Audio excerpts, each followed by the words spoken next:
The historical diaries tell of the many gruesome acts committed by the Spanish against the Kumeyaay people and other indigenous groups. San Diego's historical logs and evidence from the archaeological digs also tell us more about everyday life, including what the Presidio citizens are doing and eating.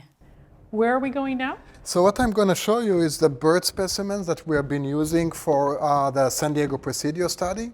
And first I will show you the skins. And the first skin that we ever collected here has been collected in 1869. So I'm going to show you one of the first specimens that ever been collected by the Natural History Society. It's exciting to meet with Dr. Aaron Sasson at the San Diego Natural History Museum in Balboa Park, where we get a rare behind-the-scenes look at the faunal remains, or bird bones, connected to ancient people. This is the collection, but this has been used mostly by zoologists or ornithologists that come to study birds. And our gold mine is the skeletons. And the skeletons are going to be in the next aisle. We identified 21 different species of birds. 3 of them domesticated, like the chicken and the goose and the turkey, but the others were all wild birds. And this is as I said, our gold mine, because we are able to find the fragment, and I will show you the fragment later, and we can compare it to the different species and get a confirmed identification. What are we looking at here? Okay, so this is example of some of the specimens that we have been working on. So they come with their original tags from the time of the excavation. So for instance, this was excavated in 1984, and those are some of the specimens that, or this is a specimen that has been collected, only one in this case, and that's a chicken, part of the wing bones. Aaron has carefully studied the faunal remains from the Presidio, and the evidence is incredible. The data gives us a glimpse into what people are eating at the first European colony in San Diego, California, 250 years ago. There's also a new species of chicken that is discovered at the Presidio. It is smaller than the chicken we know today. The other thing that when we did the statistics on this measurements, we found out that there are a group of few bones that are smaller than even the females, than they should be. And later we went to the literature, and there is a breed of chicken called the bantam chicken, which is a miniature version of the regular chicken. The faunal remains are discovered during the different archaeological excavations at the Presidio during the 1960s through the 1990s.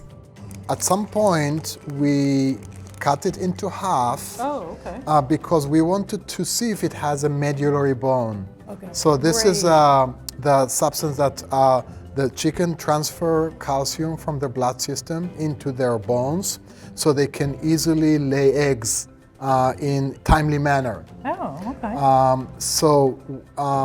In this case, we don't see any medullary bone. Okay. Because there's no medullary bone, this means it's a male bird. Only female birds transfer calcium through the bloodstream before and during egg laying to help build the hard eggshells. This process also allows scientists to know whether it's a male or female bird. The whole part, the cavity of the shaft is filled with this substance. This one laid an egg and this one did not. That's right. Wow. Yeah. So this bone provides us extremely important information, maybe 3 pieces of information. Okay. One, and it's very difficult for us in science to figure out male from female. Right. So when we see a bone like this, we know 100% it was a female. And we know this female was laying eggs.